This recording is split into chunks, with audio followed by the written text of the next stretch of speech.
तो देखिए दोस्तों, पिछली वीडियो में हमने पढ़ा है प्रेजेंट सिंपल टेंस और टेंसों की correct form of the verb का चैप्टर हम अलग से शुरू कर देंगे।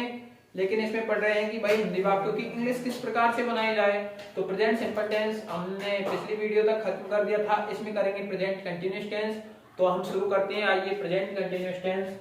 और प्रेजेंट कंटिन्यूअस टेंस में क्या है, देखो प्रेजेंट कंटिन्यूअस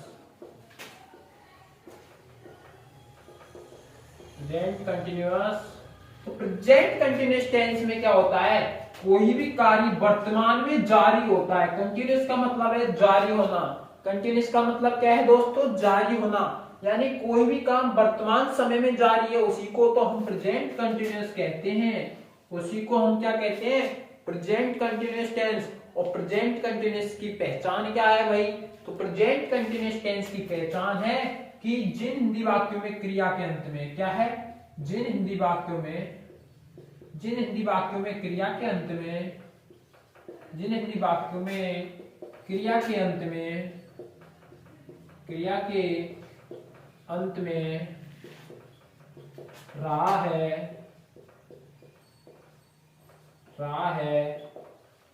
रही है, रहे हैं आदि शब्द आते हैं, तो वहां पर प्रेजेंट कंटिन्यूअस टेंस होता है दोस्तों।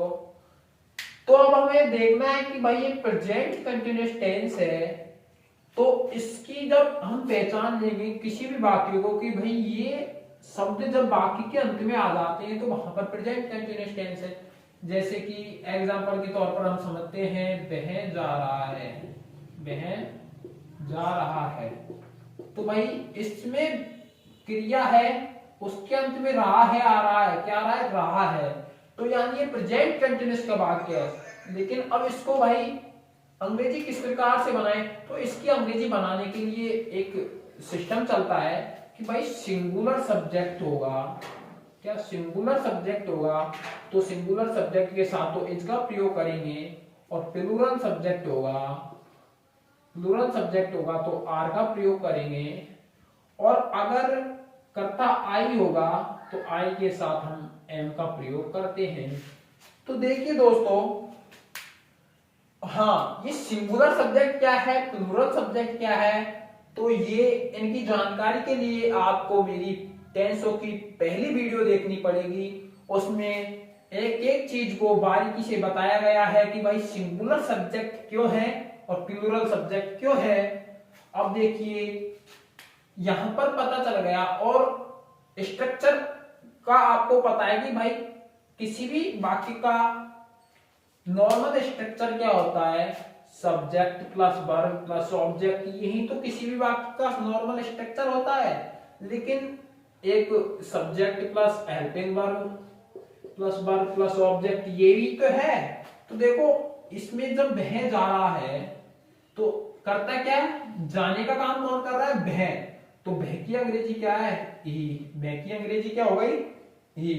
वह की अंग्रेजी ई हो गई। वह जा रहा है, जाने का काम वह कर रहा है, तो ई। उसके बाद प्रेजेंट कंटिन्यूअस टेंस है, और भाई प्रेजेंट कंटिन्यूअस टेंस की हेल्पिंग वर्ब इज आ रहे है, तो ई के साथ कौन सी चीज आएगी, इज आएगा। तो ई इज के बाद ये वर्ब है, और वर्ब की V1 के साथ आईएनजी लगता है। वर्ब में V1 के साथ इस टेंस में आईएनजी लगता है। क्या लगता है, V1 के साथ इस टेंस में आईएनजी लगता है दोस्तों। तो जब ही इज, जाना की अंग्रेजी क्या है, गो, तो गो लगा दिया। गो वर्ब की फर्स्ट फॉर्म है, लेकिन जब फर्स्ट फॉर्म है तो ये कंटिन्यूअस टेंस है, तो इसमें आईएनजी लग जाएगा दोस्तों। तो ही इज गोइंग, वह जा रहा है। क्या आपको इस वाक्य में कहीं दिक्कत है, तो देखिए अब ये देखिए कि भाई जिस प्रकार से प्रेजेंट सिंपल के हमने पार्ट पढ़े थे कि प्रेजेंट सिंपल के अफर्मेटिव, नेगेटिव, इंट्रोगेटिव और इंट्रोगेटिव नेगेटिव, ये भी बिल्कुल उसी तरह से हैं। इनके भी वही 4-4 लौंडे और 4-4, 5-5 पर लौंडे होते हैं। तो देखिए ये तो हुआ अफर्मेटिव का पार्ट। लेकिन हम देखते हैं, सबसे पहले अफर्मेटिव कह दो या पॉजिटिव कह दो, या तो अफर्मेटिव कह दो या पॉजिटिव कह दो। First positive, second negative, third interrogative, fourth interrogative negative कि भाई इंट्रोगेटिव नेगेटिव, ये इंट्रोगेटिव नेगेटिव पॉजिटिव और नेगेटिव क्या होता है और इंट्रोगेटिव क्या होता है, ये सब हमने फर्स्ट वीडियो में देख लिया था। तो इसमें देखेंगे जब इसमें नॉट का प्रयोग नहीं किया, जैसे वह जा रहा है, तो ये तो हो गया पॉजिटिव यानी अफर्मेटिव। जब इसमें नेगेटिव को देखते हैं, नेगेटिव कब बनेगा, जब इसमें नॉट का प्रयोग कर दिया जाता है, वह नहीं जा रहा है, तो ये बन गया भाई नेगेटिव।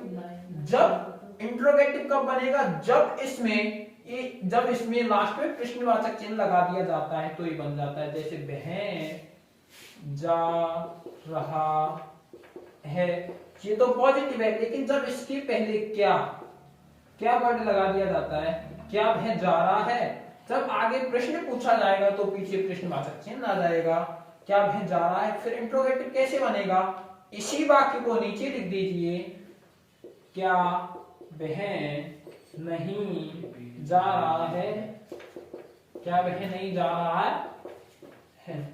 तो देखिए दोस्तों, अब भाई इनको किस प्रकार से बनाया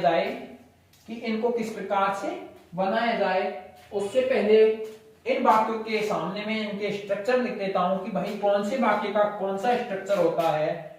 तो इनके स्ट्रक्चर देखिए, पॉजिटिव सेंटेंस का स्ट्रक्चर है subject plus helping verb plus V1 में ing plus object plus other. उसके बाद नेगेटिव का स्ट्रक्चर होता है subject plus helping verb plus not plus V1 में ing plus object plus other. उसके बाद इस इंट्रोगेटिव यानी प्रश्नवाचक वाक्य का स्ट्रक्चर होता है helping verb plus subject plus helping verb plus subject plus V1 में ing प्लस ऑब्जेक्ट और लास्ट में प्रश्नवाचक आएगा दोस्तों, क्या वह नहीं जा रहा है। तो इसका स्ट्रक्चर होगा दोस्तों helping verb plus subject plus not plus V1 में ing प्लस ऑब्जेक्ट प्लस प्रश्नवाचक चिन्ह। तो दोस्तों मैंने भाई इस सकारात्मक यानी पॉजिटिव सेंटेंस का स्ट्रक्चर क्या है, नेगेटिव सेंटेंस का स्ट्रक्चर क्या है, इंट्रोगेटिव सेंटेंस का स्ट्रक्चर क्या है और इंट्रोगेटिव नेगेटिव सेंटेंस का स्ट्रक्चर क्या है, ये बनाई दिया। तो अब हम इनको इन स्ट्रक्चरों के आधार पर इनकी अंग्रेजी को बनाएंगे। तो मैं आपको बताता हूं कि पहली बह जा रहा है तो हमने बना के बता दिया। उससे पहले हम कोई सा भी वाक्य हो चाहे हमें पता है, लेकिन हम वो सीखने के लिए क्या करना होता है, इनकी पहचान करनी होती है। भाई ये टेंस किसका है, ये वाक्य कौन से टेंस का है। तो जा रहा है, अंत में क्या रहा है, जा रहा है। जा रहा है कौन से टेंस का है, प्रेजेंट कॉन्टिन्यूअस टेंस का वाक्य जा रहा है। तो प्रेजेंट कॉन्टिन्यूअस का सकारात्मक वाक्य है और सकारात्मक वाक्य का स्ट्रक्चर ये है। तो सबसे पहले सब्जेक्ट देखेंगे, सब्जेक्ट इस वाक्य का क्या है, वह। उसके बाद हेल्पिंग वर्ब, इस टेंस में हेल्पिंग वर्ब क्या होती है, एचआरएम। तो एचआरएम कहां पर है भाई, कर्ता एकवचन है, सिंगुलर सब्जेक्ट के साथ इज लगेगा, फिर वर्ब गो, फिर इसमें V1 के साथ आएगी। और भाई दोस्तों इसमें कोई ऑब्जेक्ट है ही नहीं, तो रहने दीजिए इसको यहीं पर। जब वह नहीं जा रहा है, तो जब ये नेगेटिव वाक्य है तो नेगेटिव में नॉट तीसरे नंबर पर आ जाता है। तो जब नॉट तीसरे नंबर पर आ जाता है तो देखिए क्या बनता है, ही। तो हेल्पिंग वर्ब तो करता तो वही है, करता वही है, तो इज ही लगेगी, इज के बाद नॉट लग जाएगा, नॉट के बाद वर्ब, नॉट के बाद वर्ब में ing, तो गोइंग। अब गोइंग के बाद ऑब्जेक्ट इसमें भी नहीं है तो छोड़ दीजिए। उसके बाद भाई इंट्रोगेटिव यानी प्रश्नवाचक क्या है, प्रश्नवाचक में हिंदी के वाक्यों में तो क्या प्रारंभ में होता है और अंत में प्रश्नवाचक चिन्ह होता है, लेकिन अंग्रेजी के वाक्यों में हेल्पिंग वर्ब से प्रश्नवाचक के वाक्य शुरू होते हैं या WH वर्ड से शुरू होते हैं। तो देखिए हेल्पिंग वर्ब क्या है, हेल्पिंग वर्ब इज ही आएगी, सब्जेक्ट के हिसाब से हेल्पिंग वर्ब का यूज करते हैं। Helping verb is, helping verb के बाद सब्जेक्ट क्या है, ही के बाद वर्ब क्या है, गो, गो के साथ आईएनजी लग जाएगा दोस्तों, और अंत में प्रश्नवाचक चिन्ह लगाना मत भूलिए। अब इंट्रोगेटिव नेगेटिव क्या है? इंट्रोगेटिव नेगेटिव भी इस स्ट्रक्चर के आधार पर ही बनेगा दोस्तों। तो देखिए, क्या वह नहीं जा रहा है, तो इस स्ट्रक्चर में सबसे पहले हेल्पिंग वर्ब है, तो हेल्पिंग वर्ब इस कर्ता के आधार पर लगेगी। अगर कर्ता बहुवचन का होता तो यहाँ पर हेल्पिंग वर्ब आर से प्रारंभ होती। अगर कर्ता आई होता तो यहाँ पर एम से शुरू होता। अगर कर्ता सिंगुलर है तो यहाँ इट से शुरू होगा, और उसके बाद में हेल्पिंग वर्ब के बाद में सब्जेक्ट का प्रयोग करेंगे, और सब्जेक्ट ही है दोस्तों। ही के बाद नॉट का प्रयोग करते हैं। नॉट के बाद वर्ब क्या है? जाना। जाना की अंग्रेजी होती है गो, और गो के साथ आईएनजी लग गया, और गो के साथ आईएनजी लग गया। उसके बाद आता है ऑब्जेक्ट, और ऑब्जेक्ट का मतलब होता है कर्म, यानी जिसके ऊपर जो कार्य किया जाता है वही कर्म होता है, लेकिन इसमें किसी के ऊपर कार्य नहीं किया जा रहा है। तो दोस्तों इस वाक्य में ऑब्जेक्ट नहीं है, और इस वाक्य में ऑब्जेक्ट नहीं है तो अंत में लगा दीजिए प्रश्नवाचक चिन्ह।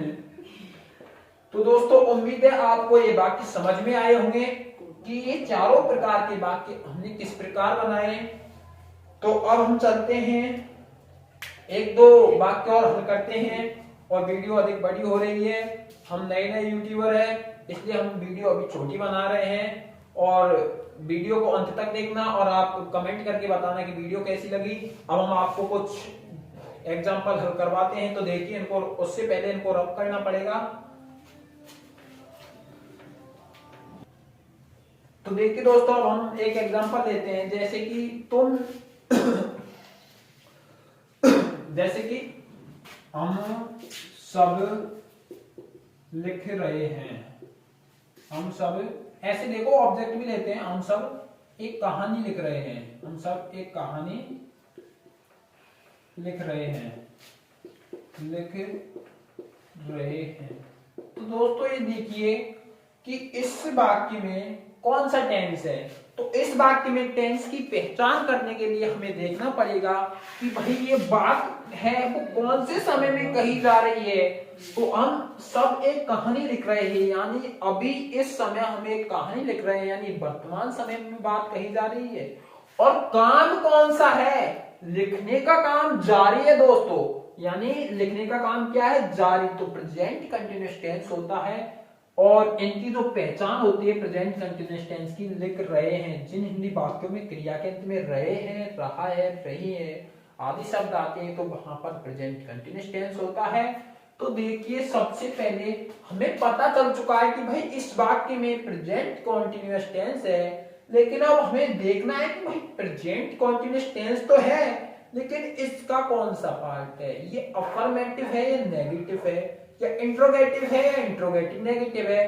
तो हमको देखना है इसमें नॉट का प्रयोग नहीं हो रहा है, ना ही किसी प्रश्नवाचक का प्रयोग हो रहा है, ना ही किसी प्रश्न सूचक शब्द का प्रयोग हो रहा है। तो यानी वाक्य सकारात्मक है, अफर्मेटिव है। तो देखिए इस वाक्य को हल करने के लिए ये सकारात्मक का स्ट्रक्चर है, और इस सकारात्मक के स्ट्रक्चर को हिसाब से हम इस वाक्य को बना पाएंगे। तो देखिए सबसे पहले सब्जेक्ट। सब्जेक्ट क्या है? हम सब। सब्जेक्ट क्या है दोस्तों? हम सब। अब हम सब की अंग्रेजी क्या होती है? हम की अंग्रेजी तो बी। हम की अंग्रेजी तो बी। क्या सबका मतलब आल होता है, तो हम सबकी क्या बी आल सही है क्या?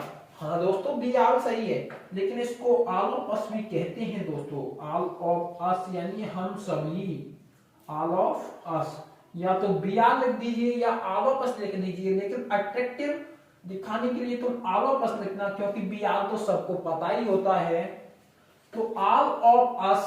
फिर देखते हैं सब्जेक्ट लिख दिया। सब्जेक्ट के बाद जो हेल्पिंग वर्ब है, हेल्पिंग वर्ब क्या है इसकी? Is, are, am. लेकिन इन तीन हेल्पिंग वर्ब में से भाई कौन सी हेल्पिंग वर्ब का प्रयोग करें? तो इस हेल्पिंग वर्ब का प्रयोग करने के लिए हमको कर्ता पर डिपेंड है। हम किस पर डिपेंड है? कर्ता पर। अब देखना है कर्ता सिंगुलर सब्जेक्ट है या कर्ता प्लूरल सब्जेक्ट है या कर्ता आई है।